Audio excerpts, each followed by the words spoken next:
So this conversation is going to be about Madison's case. And when looking into it, there was one term that I just was struggling with trying to grasp, and that's family dynamics in particular with her case. Because if you could kind of draw a line in terms of relationships and relationship complexity with this case, it would look like a plate of spaghetti. Yeah, totally. Right? Yeah. I mean, there's just so much happening on so many different levels. I think it's the perfect case to kind of take a dive into that. So Madison McGhee is a Charleston, West Virginia native that is currently living in Los Angeles. As a producer, she's worked for world-class brands and production companies across multiple genres, and she's created top-rated content, including the breakout podcast, Ice Cold Case. It's impressive. It's okay to be... It's just funny because I worked on other stuff, but that's what you picked. That's the... Well, did you want me to talk about On the Block? No, oh my gosh, what? No, I had a Big Brother podcast once. Okay, whoa. Where did you find that? That's horrible. That's embarrassing. I do my work. So I knew that I wanted to do this podcast, but I had never made a podcast before. So I was like sitting around kind of thinking like, what's something super inconsequential I can make a podcast about, just to learn. Like, I didn't know how to upload a podcast. I didn't know how long it took. I didn't know how to edit it. Like, I didn't know anything. And so like I started becoming friends with the people who were on this show that I was recapping. And then I was like, oh, I don't want to make this show anymore. This was just a practice. And so I stopped making that show. And I thought I erased it from the internet, but I guess I didn't. It was tough to find. So yeah, it was sort of a practice round. I've gotten to know Madison much better over the past few months, and after hearing her work, I can tell you guys she's a captivating storyteller. I told her the other night that I'm kind of happy that I got to know her as a person first, because her presentation in terms of her podcast is very serious. Obviously, she's talking about a very tough subject. And I got to know this kind of fun, bubbly LA, and I used to live in LA, so we connected on that and the whole entertainment industry stuff. And I told her the other night, I'm like, I'm glad I got to know you that way, because otherwise I would have come in as a fanboy. Because her work is really, really impressive, the way it's been put together and the methodical research that she does with it. So she's really... There's an interesting energy about her where I find her to be the type of person that you just feel like you want to help. Like you want to help her. And it's weird because we'll get to it, my first impression of her, once we talk about the case a little bit. But no. So congratulations on the success of both season 1 and season 2 of Ice Cold Case. Thank you. And for anyone that's not familiar, whose murder are you trying to solve? Yeah, I'm trying to solve John Cornelius McGhee, who is my dad. So obviously, a big family dynamic there, just in terms of who the loss is about. It was July 11th, 2002, when John Cornelius, or J.C. McGhee, was shot in the doorway of his home. And if that wasn't enough of a blow to Madison, you wouldn't find out about it for many, many more years. Yeah. What was the family situation when your father passed away? Yeah, so my parents were not together. They were never married, which is kind of an interesting situation. They were together when I was born. They were together for a little while. They separated. I lived with my mom in Charleston, West Virginia, which is like 2.5 hours away. So I'd see my dad pretty regularly. And then my dad's family lived near where he lived. So once he passed, it was like I never really saw his side of the family, and I was really with like my mom and my grandma on my mom's side, like 100% of the time. So when do you know what broke them up? Do you know what? Yes. So my mom has like a long history of like dating abusers, and when she was in high school, she was like punched in the face by a boyfriend and he broke her nose. His name's Gates. We saw him at the airport one time. It was crazy. He's a fine person now, I'm sure. But so my parents had like a bit of an argument, and my dad threw a phone at my mom once, and my mom was trying to sort of break this cycle of like being with people who were abusive. And I do think it was sort of like a one-off argument, but my mom did leave. And so they separated at that point. And so, yeah, that's what broke them up. Okay, so you would practically never see him after they split up, or? I saw him pretty regularly. They were still really close. My dad would like drive down, and like if I had like a soccer game or like a cheer thing, like he would be there. I would go up and stay with my dad. I didn't know this at the time. My mom was still using drugs. My dad would like drive down or like meet her halfway and like give her money because she would spend all of her money on drugs. So she would like call and say like she needed help with like, I needed something, or I needed to like new shoes or something. And he would like meet her halfway, or like if she was in a hotel somewhere, like trying to like sober up to come and like get me from school, like he would meet her and like help her. But I didn't know that obviously at the time. But they still had like a pretty friendly relationship. And I saw him like more often than, you know, most people who are with split parents. So you had kind of drug abuse happening on both sides in terms of your parents. Yeah, they met at Narcotics Anonymous. Wow. Yes, the beginning of all beautiful relationships. Well, and it's so weird because at most of those programs, they tell you not to date. Yeah. It's like rule 1, right? Yeah. Did that ever trip you up, or are you ever concerned that it's a path that you're going to struggle with in terms of your life, since knowing both parents struggled in that way? I weirdly don't have any sort of like substance addictive personality. I've never struggled with that thus far. I mean, I'm 29. I feel like by now I would sort of know if that was the path I was heading down, but I'm not like a non-drinker. Like I love a glass of wine and like I like going out with my friends, but like I'm so not into it that like I don't even know the last time I like had alcohol, because I'm just not really that like into it, which is kind of strange. And my mom will sometimes bring it up, like if I have one crazy night with my friends, or she'll call me and she's like, what are you doing? I'm like, oh, I'm so hungover today. And she's like, now be careful. I'm like, no, you have no idea how like not into that I am. Like, but I do feel like my addictive personality comes out in other ways. Like I'm obsessed with work, and like in other things, I love peanut M&Ms, which sounds silly, but like I'm very addicted to peanut M&Ms. Like they make my stomach hurt and I don't care, and I eat them anyways. And I'm like, oh, this must be what it's like if you're addicted to drugs. Like you know that you're not supposed to be doing this. But yeah, substance abuse is not, but I think growing up, you know, everyone around me, like my family was maybe like worried that might be something, but it just never manifested itself. I mean, there might be a family dynamic to touch on there. Like, I think it's pretty normal for a lot of us to sometimes flip lifestyles from where our parents were. 100%. My mom was a wild child, obviously. She's like, got sent away when she was 16 for like dating like a cocaine dealer and getting punched in the face. I was not like sneaking out of the house. I was not doing any of that. Now I probably shouldn't have kids, because God knows what they're gonna get into, because I was so wonderful as a child. But yeah, I think we totally flipped, totally. Yeah. How often would you see your father growing up again? Like a couple times? Yeah, probably like a couple times a month. What's the happiest memory that you have? I have kind of a funny one. He really, really wanted me to be athletic. I am not at all, like not even a little bit. I'll probably fall down these stairs. And one time he was trying to teach me how to like dribble a basketball. And it was like, I wish someone was filming it. It's like still to this day, like plays in my head as like how embarrassing, but like also very comedic. Yeah. And that's one of like, we were like outside of my mom's house, like he was trying so hard, and like he was kind of getting frustrated because he was like, all he wanted was like a WNBA player. And I was just like not interested in that at all.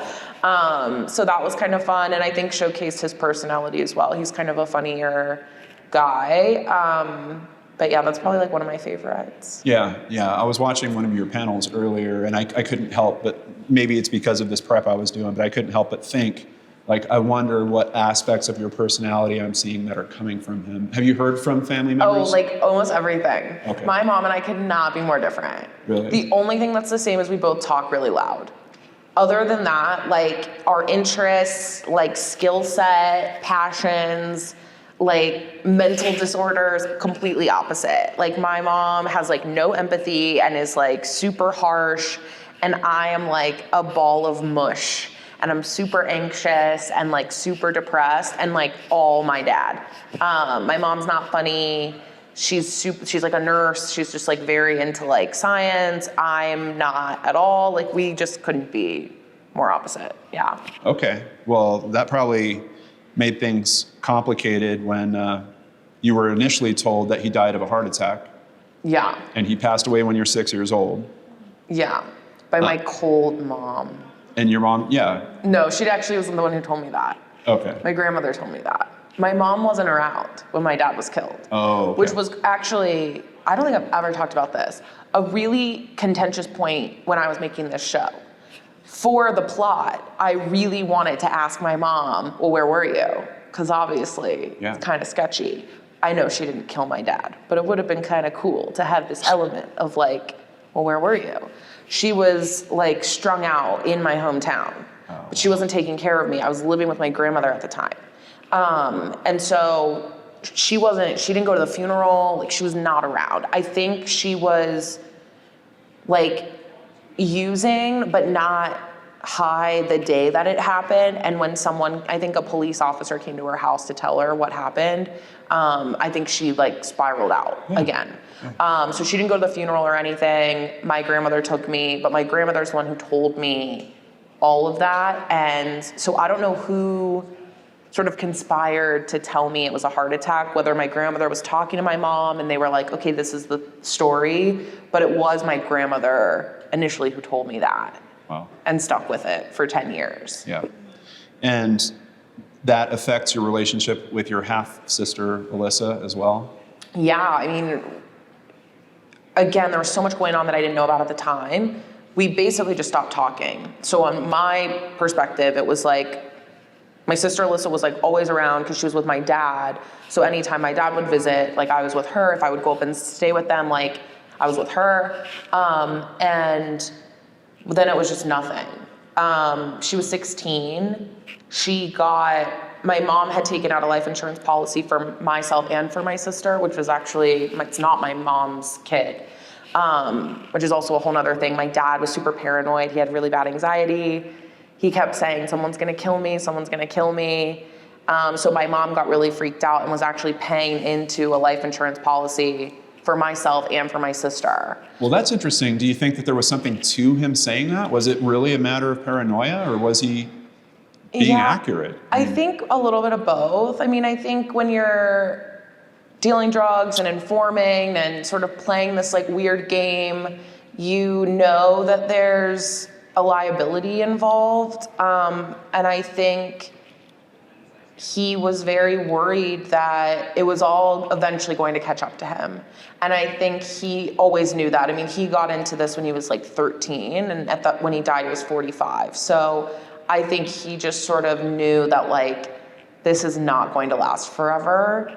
Yeah. I don't know if he exactly knew like, oh, this is all going to happen in this way. But I think he knew like, he had pissed off some like pretty powerful people at that point. And I think in an attempt to sort of save himself time and time again, he was informing. And I think he just knew like eventually this was all going to catch up to him. But I mean, my mom talks about it in the show. Like he was saying some pretty cryptic stuff at the time, like driving my mom around the town that he lived in, and he owned a few homes and apartment buildings, and saying like, oh, one day that's gonna be Madison's, and that's gonna be Alyssa's, and that's gonna be Shane's. And like it freaked my mom out a little bit, because again, she's like very cold and not really, like she doesn't think like that. She's like basically no empathy at all. Yeah. And Alyssa's mom at the time was also using and really incapable of taking care of her. And I think my mom was sort of like, well, if JC dies, like there's no one that's gonna be able to take care of Alyssa. So when she was 16 when my dad died, so normally you have to wait until you're 18, but because of the circumstance, they went ahead and gave her the life insurance policy. Mine didn't kick in until I was 18. Okay. So I think mine ended up, my grandmother used it for like college or something. It wasn't a lot.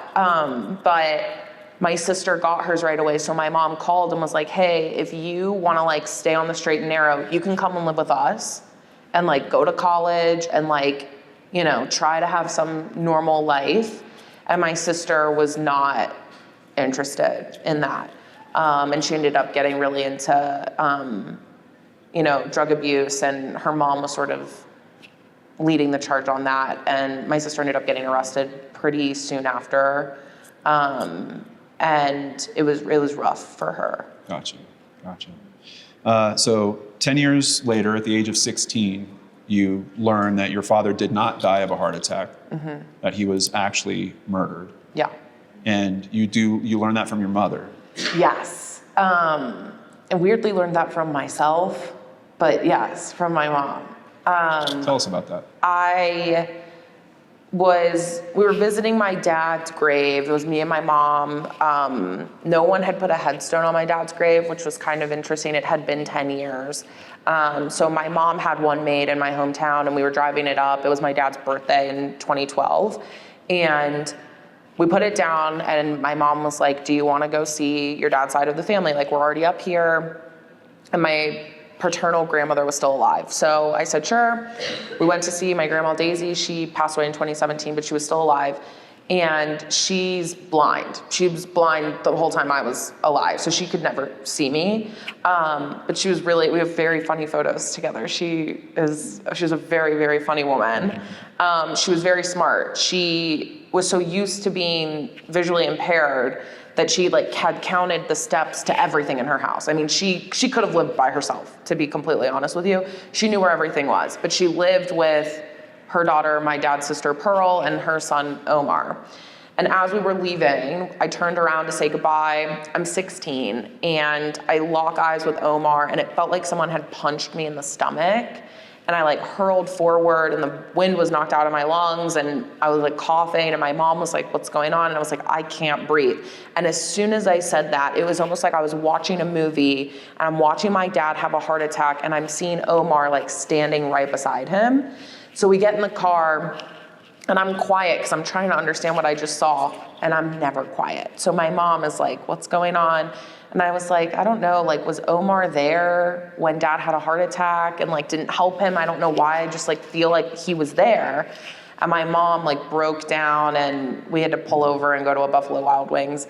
And she told me in a Buffalo Wild Wings that my dad was murdered, and that a lot of people think Omar had something to do with it, and he was there that day, and there was all this weird sort of circumstance around him, and it was weird that I knew that. And do you think that you had heard some, I know when I was a kid, I would hear little pieces of stories. She was wondering if anyone had said anything to me, but at that point, that was the only time we were ever around them. I had, since the funeral, had not seen my dad's side of the family at all. And I don't think my grandmother even spoke about it in the house. She's very German and paranoid, and did not want me to know anything. Once I found out, there was a box of stuff that she had, newspaper clippings and all the stuff that she had fully hidden from me. Wow. So I don't know. Maybe I heard something, but I don't think so. How did you feel about the deception that had happened for that decade? The fact that your mom didn't tell you? Pretty furious. Yeah. I was more upset with my grandmother, which is sad looking back because my grandmother is a literal angel, but I think that's why it was harder to grasp. Just add that to my mom's tab, you know what I mean? She's not the greatest. So I was really upset that I just felt really betrayed and lied to, and I felt really silly, going around to friends and people I know, talking about, heart attacks and how my dad had one and he passed away from it, and someone else's parent had one, and I'm consoling them and looking back on all these moments in my life where I'm I feel like an idiot. None of that is true. I was living a lie. And so it felt really strange. And then just the trust was very broken, and moving forward, it was really hard to sort of believe anything because I just didn't know if they were telling me the truth. I have this weird feeling of telling you yeah, but it was your grandmother. That's what grandmas do. I know. How often do grandmas actually know what's going on? I know. When I hear, if I'm listening to a true crime story and I hear a grandmother that comes on, they're always talking about, oh, he was always the sweetest boy. And they don't know about the drug use that is going on or the other aspects. But it's a little different for you because your grandmother knew that she was being maternal in a way because your mom wasn't around. Yeah, totally. I mean, my grandmothers really were very similar. She's also super anxious and like gets really stressed really easily and sort of cowers to people. And I definitely understand what she was doing, but she's also like very exposed to a lot. I mean, at that time, my mom was 40 and was still using drugs, had been doing that since she was 16. My grandmother had been like putting her in and out of rehabs for years. I mean, knew my dad's backstory and where the world he came from. I mean, we found out, we were in Texas visiting my cousins on my grandmother's sister's son. We were visiting them in Texas when my dad was murdered. And the Red Cross like came and found us because they couldn't find us at home because we were out of town. And I think a neighbor popped outside and was like, oh, are you looking for them? They're in Texas. And they sent someone to my cousin's house to tell my grandmother that my dad was murdered. So she was very well aware of like what was going on, but I think she just didn't want, I was 6 and like, I looked like that. Like, why would you want to tell a kid, you know, this harsh truth? Yeah, and it's twofold, right? There's the element of, from your grandmother's perspective, I imagine she's thinking, I don't want to hurt this child in that way. Yeah. She's already dealing with so much because of what's going on with her mother. And now this has happened with her father. And it might be tied to the lifestyle that her mother is still currently living. Totally. But then there's also another reality that your grandmother's going through in terms of it's kind of protecting her as well. Oh yeah, I mean, I think if my grandmother had it her way, I would have never found out. Yeah. Ever. Have you had hard conversations with her around it at all? Oh yeah. Yeah. Yeah. Yeah, we have. Yeah. So season 1 was really about raising awareness to your father's case, making it Googleable, I think is what you said. Yes. In the actual episode. And I think it's great, and obviously I appreciate it's part of why I help the families I do, because being on YouTube is actually the second biggest search engine in the world. So it's one thing to go to Google and maybe you can find articles, maybe you can't. But then sometimes people are going to YouTube, say, can I search this as well? Yeah. So I've been very proud to be in that space and to hear you kind of like, I want my dad to be Googleable. I was like, I get it. But in producing this, it seems that your role evolves really quickly. Like there's kind of almost a reporter aspect that you're coming from at the start of it. And then pretty soon you're transitioning into being your own journalist, quasi-private investigator, and then having to reanalyze and kind of put the pieces, tear them back apart, put them back together. Did you feel an actual shift into that role? Yeah. The first 9 episodes were hard at the time, and looking back, I'm like, those were the easiest to make because it was 4 years of investigating sort of compiled into like 9 episodes. So I had done a lot of research. I had laid out my theories. I had laid out other possible theories, motives, people my dad knew, and like just really laid it out. And it was very much like, here's the story that I found, like as if I found it online, right? Like I'm just telling you these things that I found. And of course I was inserting, you know, my emotional connection to the case, but it really was just like, on paper, here's what was going on. Here's witness testimony, here's 911 calls, here's, you know, all of this stuff. And at the end, on the very last episode, I sort of am like, okay, you're probably all wondering what I think happened to my dad. And like, at this point, here's what I think. And I let that simmer for 6 months. And I started to hear from people. And that's where the role really shifted from like, okay, I've like laid out all of these like very well rehearsed theories to like, now I'm just like in real time trying to process all of this information that people are telling me about my own dad, and people who are like trying to defend themselves because I either called them out on the podcast or trying to flip it on someone else or trying to tell me that I'm wrong and that it's actually this, and like just the whole dynamic shifted. And you can hear it in the show because I get a lot more flustered and a lot more confused, but it's just the reality of like what I'm doing. And what's happening. It's also there's a tightrope that you're kind of walking, and I've been fortunate enough to deal with a couple of documentaries on this, and sometimes the people that are producing the documentaries will want to become a character in the story in some way. And in your case, you really didn't have any choice. Yeah. Like you were literally pulled into that role because you were like, oh, okay, here's my story. Here, it's all laid out. I've made my dad Googleable. Check, check.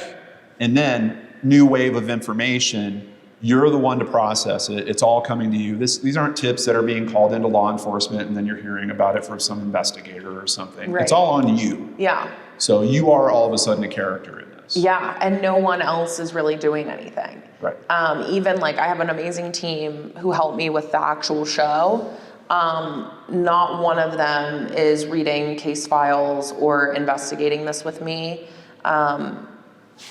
by choice. I don't have the money to pay them to do that, so that's part of it. And I would never make them do that for free. But, you know, I'm the one sort of taking in all of this stuff and processing it.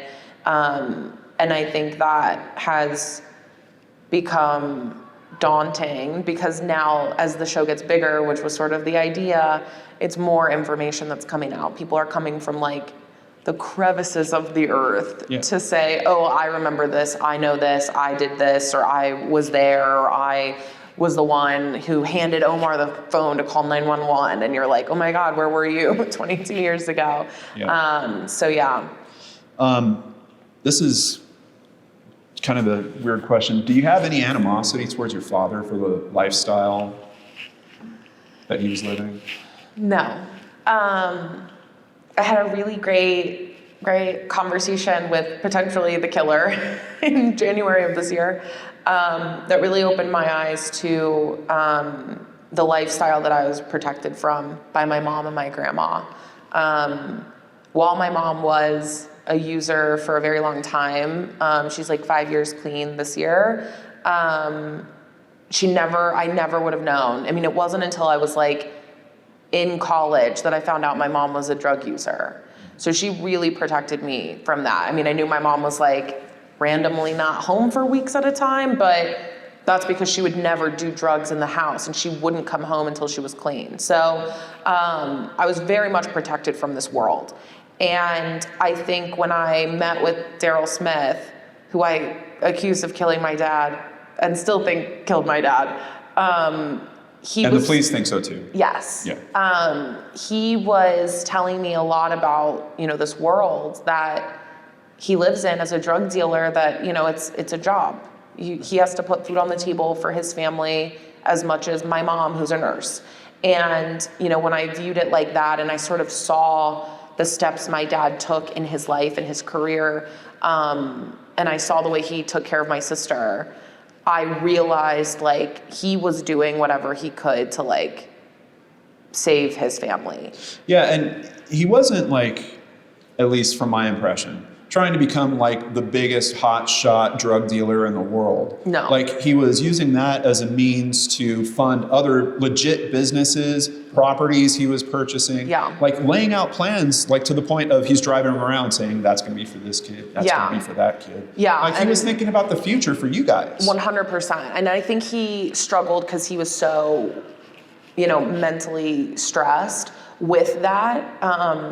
I think he had a lot of regrets about being in that world, but it's hard to get out of. And, you know, you kind of realize like what else that's your resume. You can't just like walk into like a Chase bank and be like, I want to work here. I've been a drug dealer for the last 20 years. Right. So I think he kind of realized like that was his world and his life. I mean, my sister was his favorite kid only because he took care of her the most. He had full custody, and I was so young, and Shane was like 8 months when our dad passed. So like Alyssa was sort of his chance to like build a better future and life. He was very hard on her. I mean, she was like enrolled in private school and she hated going to school. She was super rebellious. And my dad was really upset about that because I think he really wanted her to like realize like, you don't want this life that I have, like go to school, make something better of yourself, like do not be like me. And I think that really resonated until he died. One of the theories is that his murder had something to do with the fact that he was a confidential informant for law enforcement. Do we know, has that been confirmed by law enforcement that he was doing CI work? He was, yes. It's in his police file. So yeah, he was a CI. It seems like the more I learn about this town, everyone's a CI in this town. But my dad was confirmed a confidential informant. Yeah, I mean, obviously people don't do that because they want to. It's usually a situation they're forced into as a means of getting them out of trouble for something else. Yeah. So in terms of it being a currency for being able to do your business, it definitely was a necessity. I mean, even how my dad got started, which the story is in the show, so I won't, go into length, but he started informing because he was going to go to jail if he didn't. I wasn't alive at the time. My sister was quite young, and my dad was still with my sister's mom at the time, but I think he realized, like, if I go to jail, like, Alyssa is screwed. Like, there's no one, like, her mom was a joke, and there's no way that she's going to be taken care of. And I think that alone sort of was the catalyst for him cutting a deal to stay out of prison. Yeah, makes sense. So there was family living next door to him. And there's a really interesting point with this case where the people that would murder your father actually did a home invasion next door on your other family. Yeah. Can you tell us about that situation? Break it out for us really quick. Who was living there? Yeah. What was that interaction about? So my dad's sister lived next door, Pearl, and her son Omar, and at the time Omar's girlfriend Kim Smith was also living in the house. And the three of them were home. It was about 6 a.m, and allegedly 4 guys kicked through the door. I say that because Omar has said 8 different variations of this story to the police. So it was 2, it was 4, it was 8. They all look different in every version of the story. I think we've settled on 4 at this point, just based on the number of times he's told the story, and I think it was probably 4. 4 people come in. They tie them up with phone cords. This is 2002. Tie them up with phone cords and are looking for a safe with money. I'm assuming, and sort of have at this point confirmed, they were looking for a safe with like drug money. Omar was dealing drugs at the time. His brother was dealing drugs at the time. And I think these guys were also drug dealers, and they knew, like, oh, if we can find this safe, like, we're gonna have a payday. They couldn't find it. So it's my understanding that Omar said, oh, if we go next door, my Uncle JC will help me out and like lend me some money. You guys can get paid and get out of here. They go next door. They kick in the door. My dad's standing at the door. He did not have a gun in his hand, but the police say that he was reaching for a gun, but my dad would have passed several guns before he got to the front door. He did not grab one. I think he heard a familiar voice, and that's why he didn't grab a gun. And they kicked in the door, 1 gunshot to the head. They never entered the house. They left immediately, never took anything. And that's that. Now, in the home invasion that happens next door, we're talking about a prolonged event. Like, they were in there for 20, 30 minutes? Yeah, they were in there for about like 35 minutes. That is a ton of time. It's insane. We've got 3 people that survived that, that are family members. And in 2 seconds, my dad ends up dead. Right. They also were doused in alcohol and threatened with being lit on fire. Yes. As a means of torturing them to find out where this safe was. And also kind of weird fun facts, I guess. This was July. Pearl had been gifted a new gas range stove for Christmas the year prior that didn't light. And that's why they weren't able to light them on fire. But it was a brand new stove. So that seems kind of strange. So there's a lot of suspicion as you go through this series around Omar, the different stories. A big frustration point for me is knowing that you've got a pool of great witnesses that spent all this time with these people that would murder your father. Do we get a composite sketch? We sure do. They did, there's like a program that they used. When I sat down with the Belmont County Sheriff's Department, there's one detective who still works there who was like on the scene and interviewed them. So I sat down with him, and they ended up doing the composite sketch, which they never gave me access to. A local news reporter had them and sent them to me.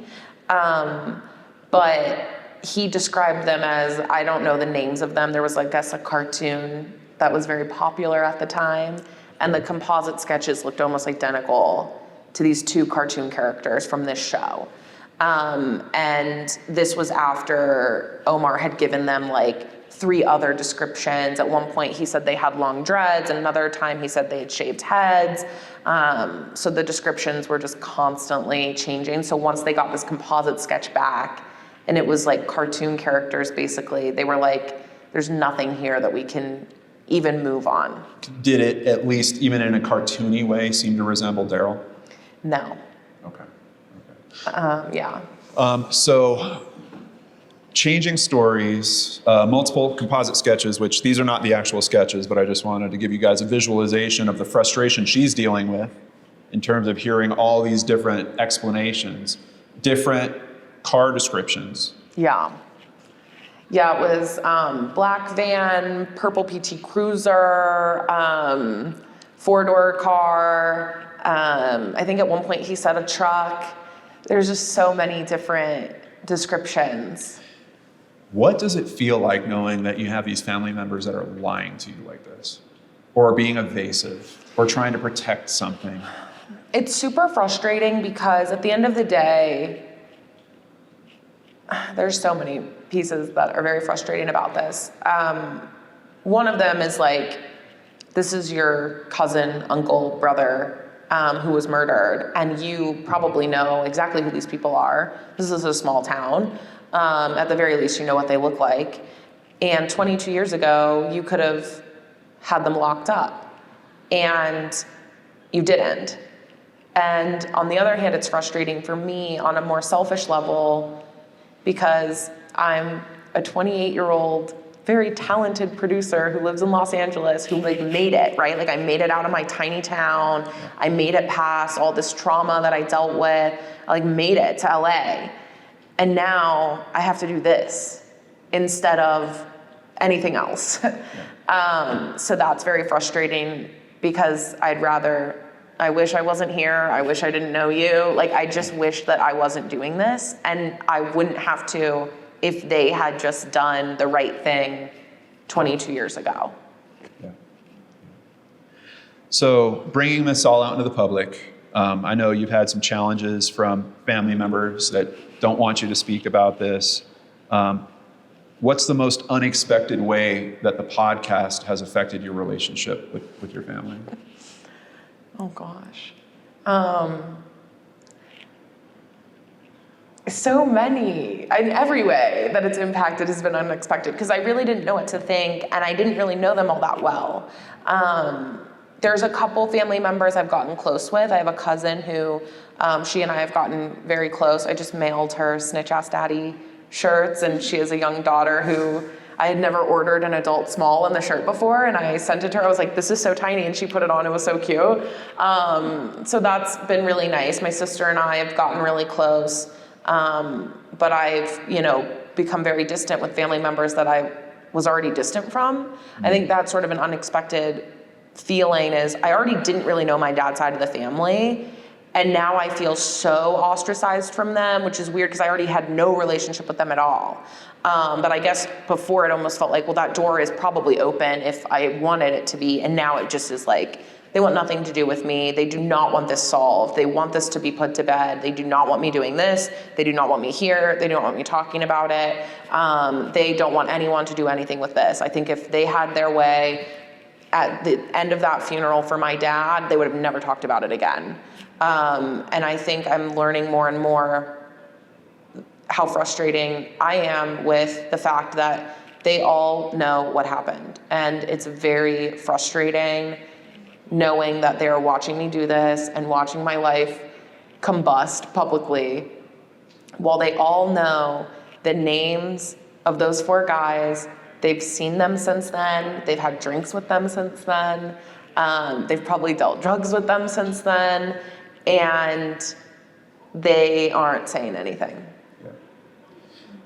You have this amazing talent to take thoughts and messages that would knock the wind out of us, like Snitch Ass Daddy. Can you tell us where that came from? Sure.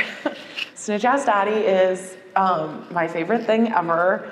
I got a message from a cousin last summer when the podcast first started coming out, and it was like this long, so I'll spare you, but the typos were off the charts. But one of the things she said was that my dad deserved to die because he was a snitch-ass daddy. And I loved that. I couldn't get enough. I didn't know what to do with it, but I was like, this is incredible. And I'm also very like depressed. So Snitch Ass Daddy spells sad. I'm like, come on. Like, you just handed me like a brand. I registered Sad Boy LLC. Like, I don't know what I'm gonna do with that yet, but like, I love it. And so I put it on a shirt. So I put sad on the front and Snitch Ass Daddy on the back. And I posted it on my Instagram story. I just put the little snippet of her message and then the shirt. And I was like, how it started, how it's going. And my friend, who's a Grammy-winning music producer, was like, oh my gosh, can I put Snitch Ass Daddy in a song? And I was like, yeah, of course. And then I was like, wait a second, I want a song that's a Snitch Ass Daddy. I'm not a singer. I don't do any of that. And we ended up going into the studio and we made a song called Snitch Ass Daddy, and it's very funny. And it was just such a fun, like, sorry, can I curse? Like, it was such a fun fuck you to my cousin who sent me that message.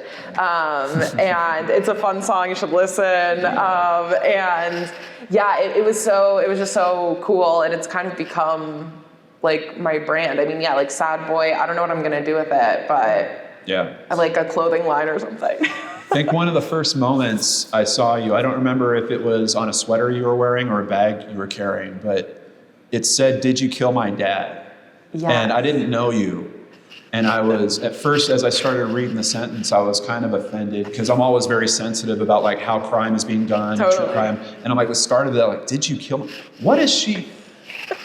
And then it hits you like, oh my God, this is a victim. Yeah. And it's so well engineered in terms of taking you on this weird little emotional roller coaster that gives you just the tiniest glimpse, and you do it in one sentence, but the tiniest glimpse of this bizarre, dark ride that you have been on in this investigation. I know there is no point where you figure out what justice is. I've heard you address that question before. Is there some goal that you get to with your family around all this? At this point, I don't know. I think, from childhood, oh man. I mean, my mom is a very interesting person. We have a relationship now. Not great. I would say we're like acquaintances, friendly. From childhood, my family have always been my friends. And I think I just got so used to that sort of this idea or struggle or lifelong mission of like trying to get some sort of relationship with my family just feels like such a waste of time. And I talk about this sometimes where, you don't owe anyone anything just because you're related to them. I don't feel like I owe them, a relationship. I don't feel like I'm owed a relationship. I think you can create that, and I've made some really incredible friends over the last few years as I've entered sort of like, I'm about to be 29, adulthood, that have felt more like family than I've ever felt in my life. I mean, my grandmother's still alive, but she's getting older, and I think like I've realized like I have to create that for myself. So as far as like, I don't know what my relationship with my family will look like moving forward. All I want from them is the truth. And then they can move on and I will move on. And they are begging me to stop publicly online. And my response is always like, as soon as you tell the truth, I will put this away. I don't want to be doing this. And I'm ready to stop. So just tell the truth and like we can all move on. I know we are done here in terms of time, but I just wanted to bring this up. Please check out Ice Cold Case. You can scan the QR code. I just want to remind you of a conversation you and I have had about is it wrong to be wrong, essentially. When I started getting into true crime and starting to talk about things, I was very much like you at the end of season 1. I'm going to put out my version of the story. You guys feed me back info and tell me where I went wrong with it, and then we'll come back and we'll keep adjusting and going. And I'm going to ask you this question, but I don't need you to answer it. Will you save that space of the right to be wrong for your family as well?